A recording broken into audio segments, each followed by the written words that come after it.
Hi, everybody. My name's Molly Roper. It's my pleasure to welcome you guys or welcome you back to the Inclusive Leadership Conference. I just want to give you guys a quick thank you for joining us this afternoon. Everything's crazy. So this afternoon special is titled Social Justice Elitism. Meet me where I am, as you can see here on our little PowerPoint. And is there anybody here that's just like super excited to get started? Ooh, Amanda, I see all of you here. Awesome. I'm so excited. Well, we are more than excited to welcome our speakers as well, which is Kourtney Thompson and Sariyah. Sorry, I lost my thing here. Sariyah Andrews. So I'm just going to give you guys a quick little background about them. Kourtney Thompson, as a young professional at the start of her creative career, building a personal brand from the ground up has been quite the journey. Since pursuing her Bachelor of Arts degree in advertising from Temple University, Kourtney has gone to work in the marketing industry, focusing on content cultivation in the fields of diversity and inclusion. And she's now on the path of gaining an entrepreneurial master's degree, which is amazing. She looks to meld the world of arts and social justice by using creativity to inspire change for marginalized peoples. And then we have Sariyah Andrews. Her pronouns are she, her, and hers, and she identifies as a Black woman. She received her bachelor's degree from Temple University in Africology and African American Studies. While at Temple, she served on the executive board of Temple University's Black Student Union and many positions, including president. As a senior in college, she also participated in the Movement Vote Fellow and youth organizer for the organization formerly known as Pennsylvania Student Power Network. She's currently serves as an AmeriCorps member as a community organizer for the DREAM program for the Philadelphia region. The DREAM program is a nonprofit organization set out to close the opportunity gap for children in low-income areas and housing. As a community organizer for DREAM, she plays a role in making sure children who reside in low-income areas and housing in the North Philadelphia community receive academic support and resources to help support them and their families. And so those are obviously some great things to highlight. I'm super excited to hear them speak. Can I get some excitement in the chat? Let's get them a little hyped up. Let's go. Anything? Let's see. I see everyone's excited from before. So I will, without further ado, have you guys please join me in welcoming Kourtney and Sariyah.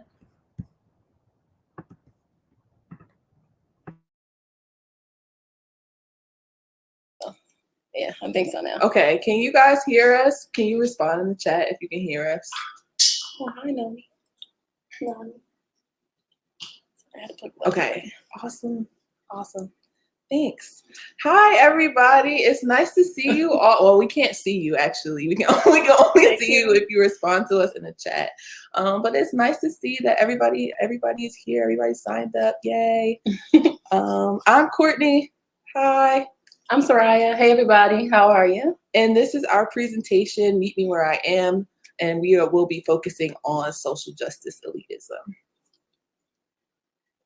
So before we get into the actual presentation, we do want to set like a few ground rules just to make sure we're having a respectful and intentional conversation. So the first one we're going to say is controversy with civility. So, you know, we're all here for controversy because, you know, it usually starts conversation, but we're all like, you know, respected people and we want to make sure that we're respecting everybody. So if you choose to be controversial, that's what you want to do, but just make sure a little civil. We're going to talk about next owning your intentions and impact. So just remember that some of the words you may say may have an impact on others and they may be a little bit more intentional than you originally thought they were going to be. So just remember that things that you can say and will say will have certain intentions that you don't mean and other impacts that you also didn't predict. The next one is challenge by choice. So don't feel obligated to talk if you don't want to talk. But if you want to, feel free. We're always listening and we're always willing to hear more. Move up and move back is a great one as well. If you don't talk often, we want you to move up and ask some questions and just feel comfortable talking to us. Like, we're pretty chill people. Just feel comfortable talking. I mean, if you recognize yourself talking a little too much, give others the room to speak. Those who may not already feel like inclined, just move back a little bit. And then lastly, we're just going to mention respecting the speaker, sort of like a one mic, one sound kind of deal. Just make sure we're being respectful of each other in our words. Awesome. So on our agenda for today, we are going to do a quick introduction. Although Molly did a great job at introducing us, we're going to introduce ourselves again. Then we're going to talk about social justice elitism explained, just because it's a little tricky of a conversation to have. We're going to talk about different types of activism, the difference between leaders and learners, and then we're going to end off with our call to action. So just to give a little bit of background about me, my name is Kourtney Thompson. I am a 2019 Temple alum. I literally graduated right before the pandemic hit. It was some interesting times.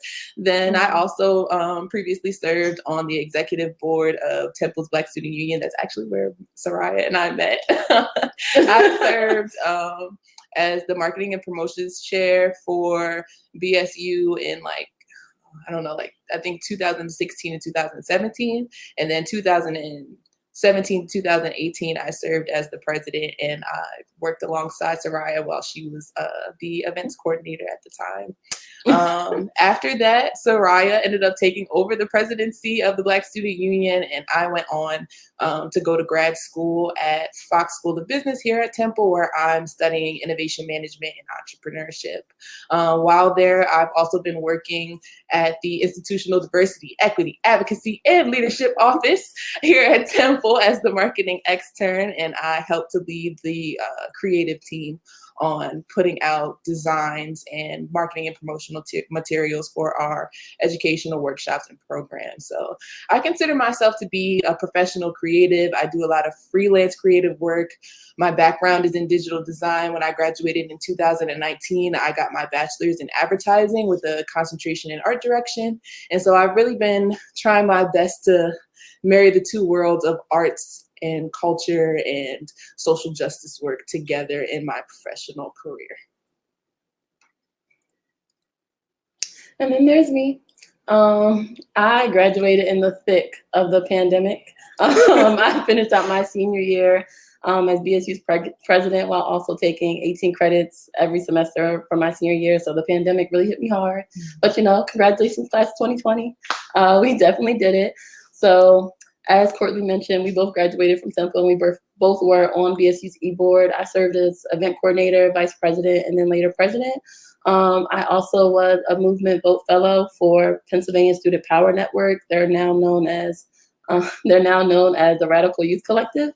And currently, I'm a community organizer for the Dream Program in Philadelphia. It's a nonprofit that I was able to locate. Hey, Eugene. It was a nonprofit that I was able to locate through, I believe, Indeed or like Handshake, but they serve a lot of areas in Boston, Vermont, Philadelphia, just to name a few. We're basically just trying to help make sure that people who are historically and currently still being oppressed by certain systems that are in place are being taken care of and given the resources they need to, especially children. We know children are our future, and it's great to make sure that they are in a position to really thrive and to live and to, experience other things that everyone experiences, especially Black and brown children. So I was just excited to put myself forward in that work, considering I am a Black child. And I did spend my time studying Africology at Temple University, which is one of the greatest things I ever decided to do. But yeah, that's me. Awesome. So just to dive right into it, we picked the topic of social justice elitism because it's something that the two of us talk about quite often amongst each other. We talk about it on social media as well, but it's really not that vast of a topic that's covered in academia. We couldn't even find a specific definition for it on Urban Dictionary or anything like that. So everything that we're going to be talking about today in reference to social justice elitism is going to be kind of our experience and our take on the topic, and just the things that we've gone through being in social justice settings and how we've been able to maneuver the space. So this definition is just a combination or a riff off of the definition of elitism while incorporating the idea of social justice education in it as well.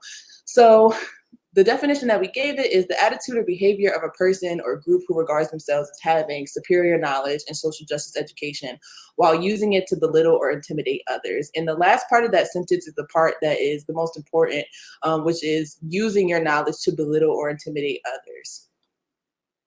So because we didn't have much of a definition to go off of or much examples to go off of, we kind of took our own. And one of the people that I personally think commits social justice elitism regularly is Dr. Umar Johnson. Can you guys respond in the chat and let me know if anybody knows who this is and or is familiar with any of the things that he says and or does? I'll wait for you guys to respond. I got an LOL. I got an LOL from Alexandria. Brandy says yes. Charles Brown. Oh, he went to your high school. That's interesting. That's very interesting. Where's that school? Oh, where's that school, Umar? That's a very good question. That's a very good question. Yeah. So for those of you who don't know, Dr. Umar Johnson is a doctor of psychology, and he's an advocate for fighting injustices and inequalities in the Black community. He describes himself as the Prince of Pan-Africanism and Black America's #1 most requested scholar orator. However, in doing research about him, his psychological license has been investigated because people did not believe that he was a doctor at one point in time. He actually is a doctor. He went to, Pennsylvania College of Osteopathic Medicine, and that's where he got his psychology degree from. He also is more so of a social media activist, which we will get into a little bit later when we talk about different types of activism. But we have reservations about him. So in this next slide, I'm going to play a clip from No Context Dr. Umar's Twitter, which is basically a Twitter page that was created with a bunch of different clips of Dr. Umar talking about different topics within social justice settings. Hopefully the sound will play. We can't figure out how to do the sound from 2 different computers. However, in the clip, he is explaining why Black people cannot be friends with white people because of their internalized racism. And he ends the clip off by calling whomever he's talking to a learning disabled Negro. And so, you can see his mannerisms in the clip. You can't really hear his tone or his messaging, which kind of messes with our first question a little bit. But in hearing that language and in seeing the way that he is coming across when he's trying to deliver the message about the lack of ability for Black people to use white people as allies or to be in friendships with white folks. How do you guys feel about that communication style coming from someone who was supposed to be like, a self-proclaimed leader within the Black community? I agree. Frank says insulting your audience is not a great first step, which is true. That's very true. Does anybody else want to speak to that? That's okay. Well, I will say I appreciate Frank for mentioning that comment because I'm one of those people who mentions it to people often, that like I will respect what you're saying if your tone comes off as teaching instead of belittling. So you definitely, as some people will call it like the oversensitive world that we live in, but if you want someone to come along with the message that you're trying to deliver, exactly. If you want someone to come along with the message that you're trying to deliver, then you want to also reinstate that feeling of respect and understanding just coming from them. And I also want us to think about how the intended audience of this is going to interact with this type of message. As a Black person, I was quite offended when I watched this video because like, who are you to use that kind of language against someone that you're supposed to be teaching? And what does it do for me as a person that you are trying to lead in a better direction? when you say belittling things to the people who are supposed to be, your students, the people who are supposed to be a part of the movement in which you're trying to progress. Do you guys know of any other popular figures who are similar and or different to Dr. Umar Johnson? And can you mention them to us in the chat? Monique says his delivery style likely is for shock value. He will have difficulty connecting his message with that particular approach. Yeah, it's hard. It's hard for people to want to connect with you when you're being rude about the things that you're saying. Most definitely. I know one person, well, we talked a lot about different people that we were thinking about including within this. And one person that came to mind who was similar but different was Stephen A. Smith. And, he comes off in that brash kind of way when he speaks about things. But, I personally have never, I don't watch much sports though, but I personally have never seen him use his knowledge to belittle a person in a way that would make them feel like they don't want to be a part of the world of sports. But there may be some people who disagree. Does anybody agree about Stephen A. Smith? People also mention Amanda Seales. As being like someone who could come off as elitist when it comes to social justice. Sometimes when I look at Amanda Seales, I definitely think her delivery is a little bit strong. But I also recognize she is one of a fair-skinned Black person, and sometimes people denounce her education and knowledge because she's not outwardly darker skinned. And another one mentioned, I think we talked about earlier, was Akon. We did talk about Akon. Akon is known for saying well, you just got to get past the years, the 400 plus years of enslavement and free labor and Jim Crow and chattel slavery, and just move forward and just build up from the future on, kind of in a dismissive way that dismisses all of the work that people have done so far to reinstate equitability, not just equality, in certain situations like these. And there's also issues with the difference of being Black American versus being Black within the diaspora as well. But those things are quite specific to the community as well. Awesome.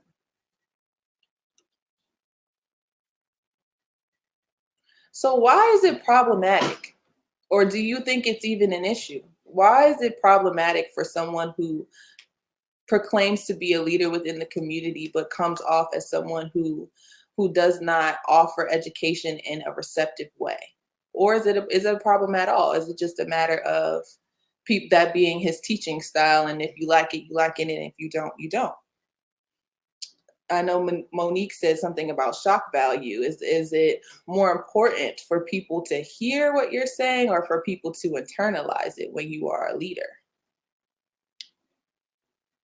We did a lot of discussion questions. We were thinking that we were going to be able to see you guys. Yeah. So yeah, if you feel like you want to talk about that in the chat, feel free, but we're going to continue on. So in our opinion, there is a difference between activism and passing judgment. So activism looks different for everyone. The way that people can participate is the way that they will participate. And if they can do more, they'll try to do more. And if they can't do more, they'll do what they can. But being in a social justice space and passing judgment on someone who cannot do as much as you think that they can do, or they can't offer as much, or they don't know as much about the different topics or the different people or the community or whatever the case may be, does not encourage participation. So belittling people, making people feel bad about their lack of education, making people feel bad about the fact that they can't show up to everything, does not warrant participation, does not keep people coming back. Did you want to give your So me and Courtney had a few experiences where we were able to volunteer together for local organizations. And at the time, we were full-time college students. We had jobs. We were running organizations, participating in other panels and things of that nature. But we still wanted to feel like we were giving back to the community that Temple has overtake in the last couple of years.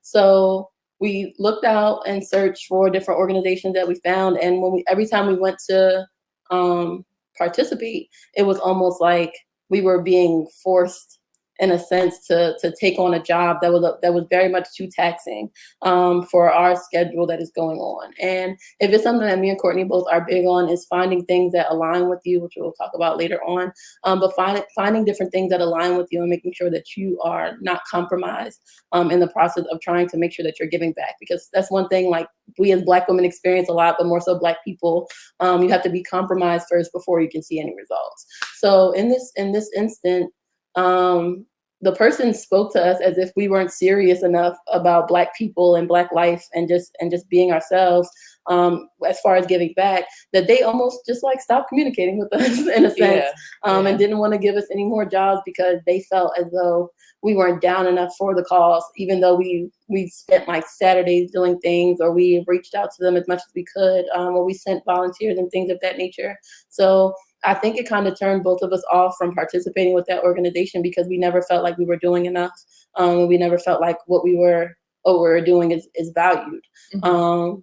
And it was especially true because we were new people within the space. Mm-hmm. There had been previous volunteers who had been there for a number of years, and so it was intimidating because the space was pretty small, and so coming in, it was like, you know, new faces. Everybody knows that you're new because everybody's who's here has been here before at least a number of times, and so it's like when you don't raise your hand and when you don't immediately participate, it was almost an ostrich. How do I say that? Ostracization. Yeah, that of us as new folks being in the space, because it didn't seem to them like we were down enough for the cause because we didn't take on as much as we could have in their eyes from the beginning, and so that deterred us. Us from going back into volunteering with that organization, even though we really aligned with the values that the organization had and the events and things that they did we were interested in, but we didn't appreciate the way that the leadership was leading it. Very true. So with that being said, we're just going to talk about the different types of activism. Like we mentioned on the previous slide, activism looks different for everyone. And this is something that we specifically noticed when participating in the different social movements that happened, summer 2020 or last year, sometime when we were supposed to be quarantining. We recognized that there was so much that was going on that it was almost impossible for us to be active, while also making sure that we weren't overexerting ourselves. So we try to look for different things to do and how to be involved, because at a point, both of us were having anxiety attacks, and trying to push past those anxiety attacks just to show up and protest or to march in 100-degree weather, while also making sure everybody else is around us is fine. So with that being said, talking about activism in different forms, we have unconventional and conventional activism. Many think of sit-ins and protests and social movements, neighborhood organizing, and other youth-led activities as unconventional, you don't normally see, we normally see, but people wouldn't usually use that as their first line of activism for those who know the proper way to be an activist. While on the other hand, you have conventional things that are good enough and complacent enough for those who are in charge and the systems that are at B. So voting and policy making and lawmaking, those things are just as calm for us to accept, without the riots and the violence. So many people look at those as more conventional ways to be active and to be involved, while the others are more so shunned in a sense.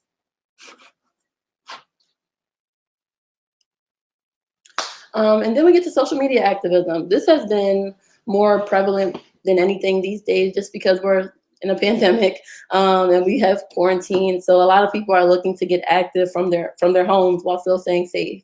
When looking up social media activism, or passive activism for another kind of term, most people alluded to it as being slacktivism, it not being enough. Because you're only signing petitions or you're only reposting. We can think back to the time where everyone reposted Black squares. And they were the same people who were just acting out of turn, days or weeks after, when it regarded social media social justice things, and just being there for minorities and Black people. But then we can also look at the other side, where we witnessed Nigerians being slaughtered by their government, and they weren't able to have access to the internet. And then people from all over the world were able to share their stories. I think I saw something recently about the farmers' protest. People are able to share their stories when they're not being able to. So by reposting and sharing and signing different petitions, we're able to connect with each other all over the world, and get so many more eyes on what we're doing. Like, if it's one thing I grew up thinking for a long time was like, we were limited, like Black people were limited to one space. And this idea of this oppressive story was limited to America. Getting older, going to school, I was taught differently. And now you just recognize that there are so many other people in the world going through what you're going through, who look like you, who have reasons and resources to go out there and continue to spread this information. So then we ask the question of, do you think these are valid ways to participate in social justice movements? Some people think it's not, some people think it is, but we just want to know, what do you guys think about social media activism and how it has been more of a forefront thing these days? Yeah, talk to us in the chat. Let us know what you think about social media activism. I definitely saw some titles of other ILC sessions that was talking about social media activism not being enough. And I'm curious to know how people feel about that one way or another.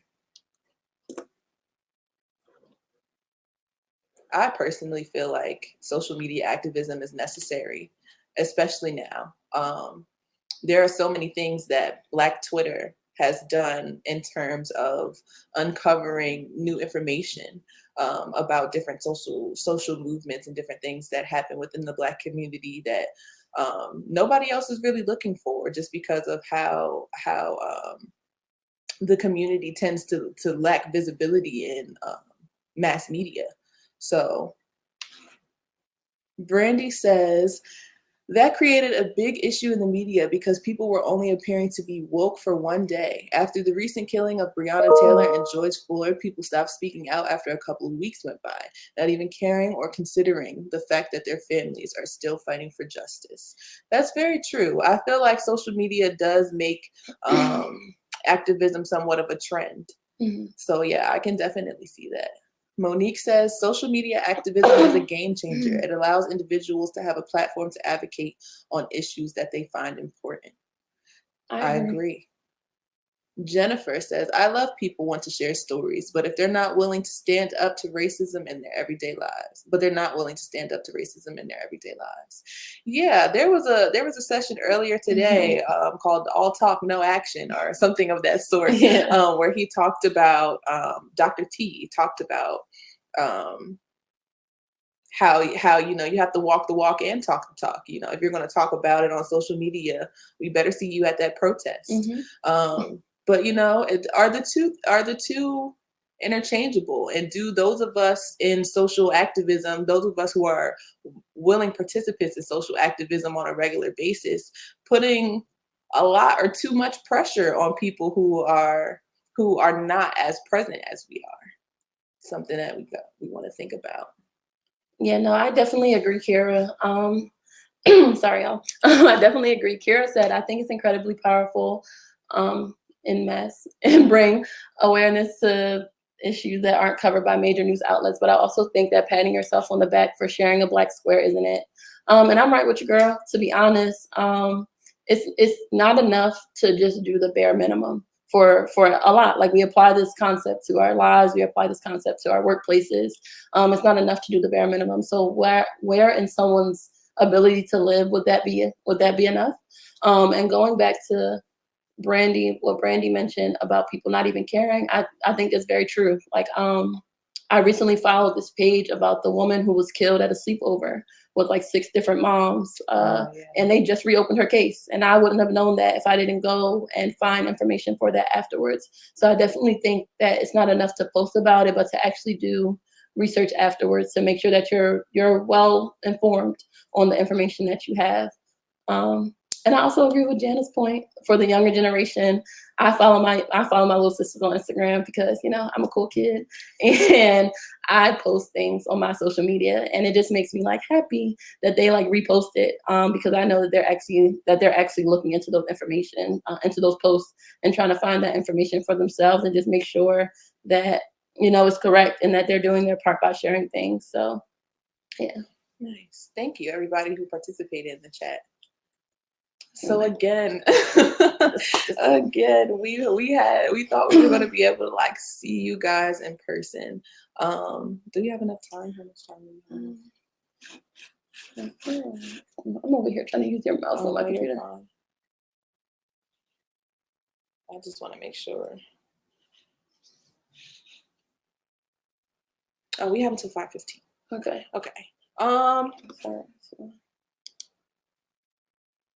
Sorry, we're reading comments in the chat, trying to keep up with y'all.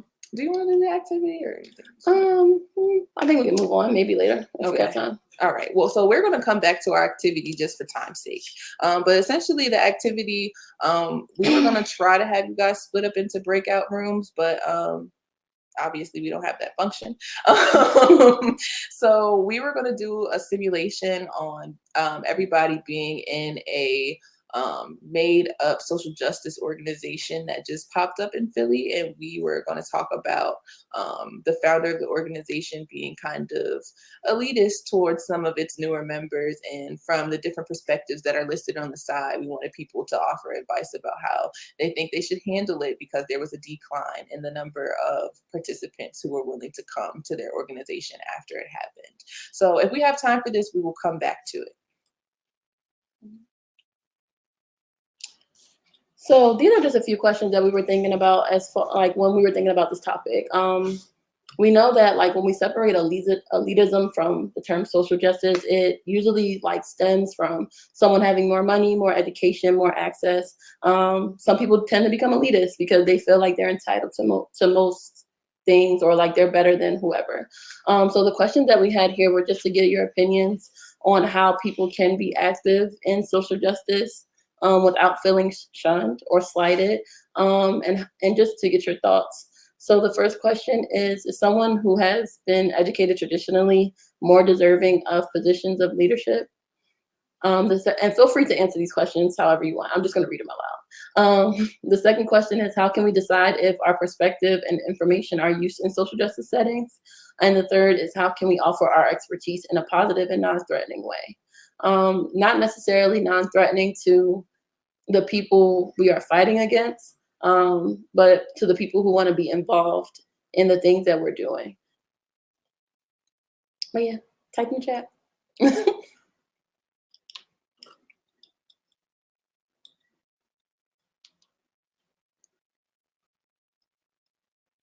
I'm realizing that it takes you guys a second because you're writing like more than just a couple of words. So we want to give you guys time to be able to do that.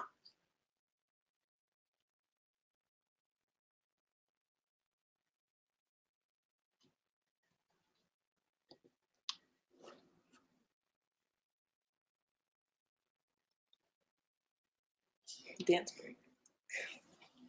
Dance break. I'm explaining something. Well, I'm just gonna give my thoughts on the first question, truthfully. I don't think so. Like, I don't think like traditional education makes you more entitled to a position of leadership, because there are so many different ways and so many different paths to attain your goal these days, that, you know, college or like post-secondary education is not always suitable for everybody, but it also doesn't always round everyone out as much as you think it will. So there are people who have been organizing from the ground up since they've been younger, who are more qualified to be in positions of leadership than I would be, considering that most of my social justice work started the summer before I got to college, or freshman year of college. So I personally don't think that I would have license over anyone else who knows, like if I was to go join an organization like Stadium Stompers, for example, that's around Temple, I wouldn't go offering my leadership per se. I would go in looking for a place where I could listen and receive information and knowledge and maybe possibly build my way up, because that's just me as a person. But I wouldn't go in inserting myself or a dominant thing over everybody just because I feel like I have more education, or the case may be. I would agree. I feel like there's value and there's validity in people being traditionally educated in leadership positions, but I don't think that it is a necessity. I don't think that it's something that's absolutely needed for those who are looking to join social justice settings, just because, a lot of social justice work is groundwork, is experiential work. And, you could be someone who worked in a school or worked in a after school program, or, like a community shelter or whatever for the last 15, 20, 30 years. And your leadership will be much different from someone who went to school and studied for, to be some type of social justice educator. And I think that there's value in both of those things, and having experience in and having education. But it's understanding the type of leader you are and the type of person that you are and how you can offer that information. And for me, I wanted to answer the last question is, how can we offer our expertise in a positive and a non-threatening way? And I think that really goes into self-work, and that goes into understanding like what you need as a person to be able to offer your education to someone else. And understanding that just because you have more knowledge than someone, that doesn't mean that you are more valuable as a person in general, or you are more valued in that way just because you understand a topic or have more knowledge about a topic than someone else does. So these are questions that we basically wanted to use to like segue into the next part that we had, just basically discussing how we can move forward in just being better. Sorry, I'm reading Jennifer's comment. My first question is no, but many nonprofits are dependent on federal funding that may require it. That's very true. And that's something, I work in a nonprofit space, and that's something that I've mentioned to my employers. Like, there are people who I know and have grown up with who don't have a formal education that are so much more qualified than people that would, for lack of a better word, like pander out to get into the position. So they just may feel undervalued because everyone's looking for a degree or some type of education attached to your name. So I definitely think that's something that goes into working out systemic kinks and different ways to find other ways to oppress people who don't have or who can't obtain because of resources and things of that nature.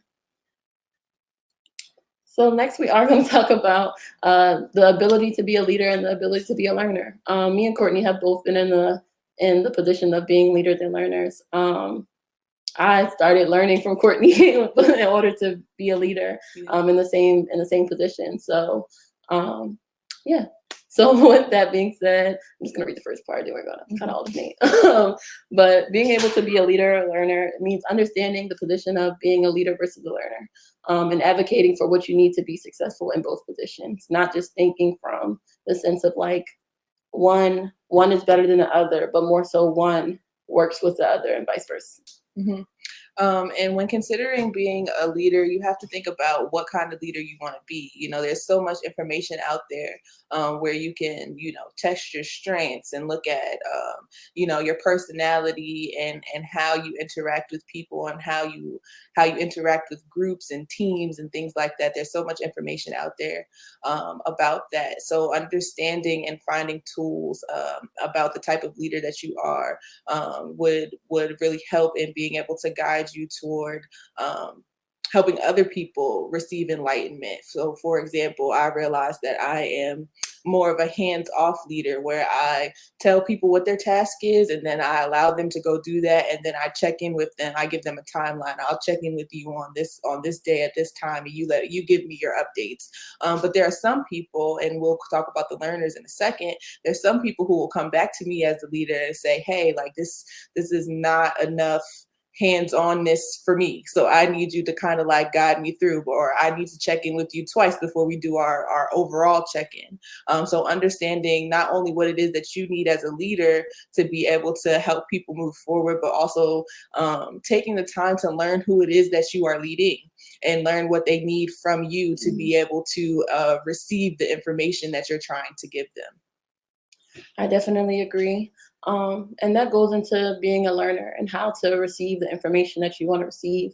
And I think this ties into Jana's point really good. Like, you don't need certain education in order to be a leader, but you have to be willing and understanding and able to learn about different experiences. And that involves like compassion and empathy and respect, as you mentioned. I also think it goes back to considering what kind of learning, like what kind of learner are you? Like, how do you receive your information well? Like, I know that if you come to me talking to me like, you're stupid and you're not gonna do this, that, and the third unless you do this, that, and the third. Like, I'm not a negative reinforcement person. Like, I don't respond well from that. So like, I know that about myself. And also just to add on, like, what resources are needed to help you understand certain things, or like, how can you go about asking for them? Like, I know that there are times where, to take it a more basic level, if we think about how we go through school, there are people who are better with like handwritten things and people who are better on computers as far as their learning techniques. That can also apply to so many other things in the world that can help you move forward and just better understand yourself in general, not just in social justice experiences and movements, because you also recognize what you're willing to accept.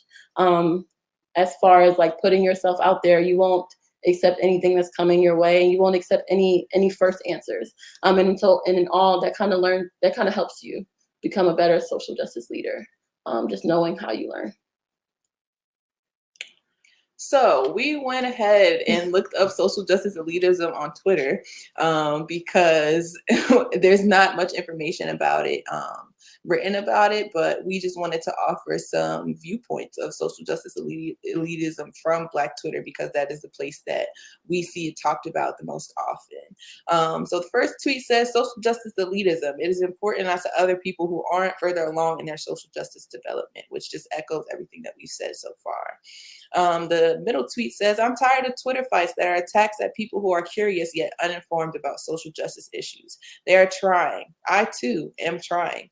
We have all been naive at once and will be again. We are all learners. Gatekeeping isn't social justice. It is elitism. The bottom right, left-hand tweet says, even the social justice line leaders are chasing clout these days. We're addicted to attention. The top right tweet says, I noticed the opportunism and elitism in social justice Twitter a long time ago. It's one of the main reasons I rarely engage with them. And the last tweet says, y'all expect so much out of the very people that you discredit and disrespect, but want us to lead you. I have always been a person who speaks out about social justice elitism, but that blank is not cool. Nobody hears Black women unless we're hysterical. Why is that? When finding these tweets, we weren't surprised, honestly. Yeah. Like we said, we talk about this stuff often. And the main thing that we wanted to get across with these reactions is that, like, you push people away. And I understand, you know, everybody's not down for the cause and you got to weed out the fakes.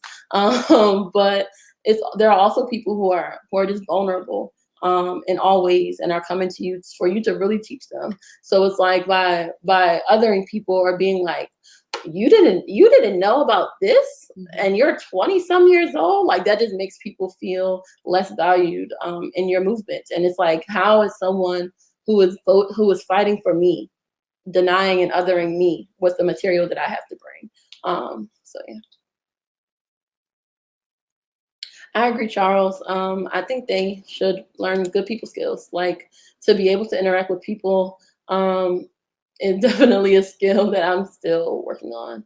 I don't do bad with kids, y'all, but like adults, I really have to watch my patience, how that goes. But I think that's a very good point to mention. Mm-hmm. And we have a call to action, sort of, in a sense. And all of these are basically just encouragement to help you further, you know, your exploration when it comes to social justice and just being involved. So the first two I'll read at the top were like to find local organizations. there are like buku organizations in Philadelphia. Everybody's always looking for hands, especially with the pandemic happening. There's always someone who needs a food box passed out or packed. They pop up on random corners like every other week. So there's always something to do in Philadelphia. No, there's always sunny in Philadelphia. But the second one was nose to tail. And this was something that I found on online, referring to people who are professional chefs. And they have this idea of nose to tail eating, which basically includes the whole part of the animal. Like, we're not wasting nothing. And I think that kind of concept can be applied to people working in the social justice world. We want to make sure that we're using everybody, like down to the dog. We want to make sure we're using everybody who can be involved, because you never know what those people have to offer. I always think about Little Miss Flint. If we would have just shunned her because she was a cute little girl talking, like the rest of her parents or adults, then we would never have seen her flourish into the woman that she is today. Or like I mentioned before, like my little sisters, they go and talk out to people, and they're 12, 16, and they're very much not as informed as like people who've lived through many, like more years, but they're definitely useful when it comes to just organizing or preparing things. And lastly, another personal experience, like my nephew's all of 9, and he typed in a family group chat like, "Hey everybody, I'm handing out sandwiches and food bags to people who are homeless." So people are always useful, like no matter age, education, class. Try not to shun anyone, and always allow people the room to grow. Like I know that it's very hard to deal with people who are unwilling to learn. But I would ask to focus on those who are willing to learn from their mistakes and new things, so that they're able to make a better contribution to you. So to continue with that, paying attention to your personal health is always quite important when it comes to these things, especially for those of us who belong to the more marginalized communities. It can be a lot. It can be overbearing for us to step into these spaces and to be a leader versus a learner versus someone who's just here part-time, someone who's here full-time. So taking your personal health seriously and checking in on your mental and emotional and physical health while you are participating in these spaces is really important, because the numbers matter. The number of people who participate in these things matter. The number of people who vote on stuff matters. And so it's important to make sure that you're taking care of yourself, so that when the time comes for you to take care of your community, you can show up fully as well. And research. We talk often about reading. Google is free. There's so many resources out there for people to take advantage of. And so if you don't know something, you don't always have to go right to someone to ask them a question, but you also don't have to believe every person that comes to you and tells you something. You don't have to believe them verbatim. You can look it up. You can do some research. You can do counter research. You can do anything it is that you want to do in terms of social justice education when you want to know something more about a topic that you're interested in. So utilize those resources, utilize books, utilize the internet, utilize social justice leaders who speak out on their social media, utilize the little mom and pop organization down the street who does food drives every once in a while. Utilize those things and really allow yourself to absorb that information. But also, if you're a part of those things, allow yourself to give that information in a way that would be receptive. Right. And here's just a couple of organizations that we wanted to list for you guys in case you were interested in things in around Temple or in the Philadelphia area. So Uhuru Furniture and Collectibles is down on Broad and what's the other section? I want to say it's near the Met. Yeah, it's near the Met. Yeah, it's near the Met. It's like right across from the Met. They sell furniture, but they also do a lot of fundraising. And all of their funds goes to the African People's Defense Fund, African People's Education Defense Fund. So they're a nonprofit, like full through and through. All of their money goes right back into their community that they're doing. They really only use the money that they have to pay to keep the store open. and everything that goes directly back to the community, if you're wondering. Yep. There's also Harriet's Bookstore and Treehouse Books. They're always looking for volunteers. And then there is the Bread and Roses Community Fund that you can donate to. I'll let Sariyah talk about the DREAM program in just a second. But then there's the Alliance for a Just Philadelphia and the Radical Youth Collective that are always looking for volunteers and donations as well. The Radical Youth Collective is the one that I was formerly in that was known by a different name. They are about their business, y'all. Like when it comes to grassroots organizing, like I've never been in an experience like it. I actually got to go to like the mini DNC that was in Philly a couple years back and meet some of the candidates. Like it was definitely a good experience. And for the DREAM program, I am new this year. I'm a community organizer. Like I mentioned before, I go around the North Philadelphia area, specifically near Temple, to just make sure that the kids that I'm assigned have like tutoring help and resources, you know, anything they need, like I got them. And we're looking for mentors. Like if you ever want to be a mentor and you think about it and you want something to do, we're looking for people who can really help the children and help them feel valued and help them remember their worth and all that kind of good stuff. We're also looking for summer corps leaders, people who are willing to participate in our summer activities, you know, at camp, up in Vermont, just, you know, to have a good summer experience while also making sure that the children are keeping up with their, you know, education and information. We tackle something called the summer slide, and a lot of children lose their information in those 3 months that, you know, school is not there. So we just want to make sure that we're keeping them up on their toes, while also allowing them to have fun. So you can always reach out to me for more information regarding that. And so this is our last announcement before we end off. We have been in the thick of quarantine. We talked about starting a podcast. And so we are gearing up to start a podcast called Two Old Souls. If you haven't noticed, well, I don't know if you want to share your age, but I'm 23. I'm 22. She's 22. I'm 23. And we often get told that we act a lot more mature than our age. And so we are starting a podcast called Two Old Souls. So if you guys are interested in that, you can follow us on social media. Jenna asked how you guys can reach us. I know that's right. No, honestly. So if you guys want to reach us, here's our information. I should have added my my thing to this. I can put it on. I'll post it on the wall. I'll post my email address on the wall so that you guys can see it. But yeah, this is how you can get in touch with us, Jenna. If you want to write that down. If anybody wants to know more about like the summer corps or available positions at DREAM, you can definitely email me directly or hit me up on social media. Thanks, Rodney. We're going to figure that out, Jason. We don't know yet. We're still in the planning stages of everything, but we'll definitely keep you updated. Very much in the planning stages. But yeah, if you guys have any questions or comments or anything, you can hit us up in the chat.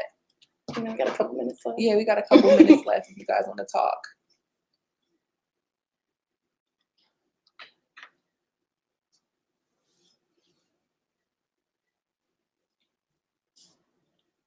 I feel like they think Zoom is bad. Huh? You think Zoom is bad just watching. I know. Like, huh? Yeah, no, this beats Zoom. This beats Zoom hard for me. There's a lot more engagement this way. Mm-hmm. Thank you. Oh, thank you so much.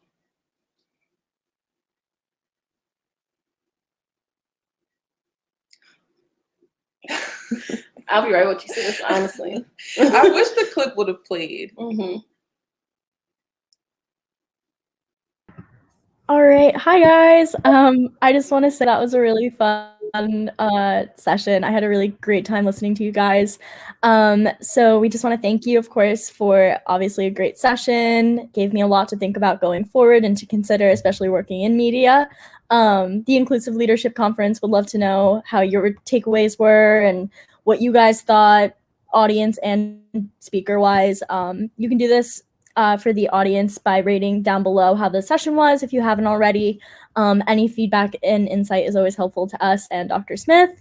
And if you guys want to just give it up in the chat one more time for our lovely speakers, I'm sure we would all appreciate it and love to see it. We love to just hype everyone up here. And don't forget to participate in our games and post on the wall to earn prizes. I heard a rumor that you guys won't want to miss them. There's some good ones in there. You can also check out the Instagram for TU Leadership. We are giving a giveaway on there as well. You can follow our social media there, as well as Temple Diversity and Klein Go on Instagram. And yeah, that kind of concludes our session. Make sure you meet us today at 5:30 for the Speak Up session with Erica Wexler. And of course, if you guys have any more questions for our speakers, ask away. Thanks, Molly. Of course, thank you guys. You guys were lovely. Thank you. Okay, it looks like everybody's just thanking us in the chat. Thank y'all for listening. Thank you for coming. Or else we would just be talking to ourselves inside. And we do enough of that. Awesome. Okay. I'm going to take us off. Bye, everyone. Bye. Have a good one, guys.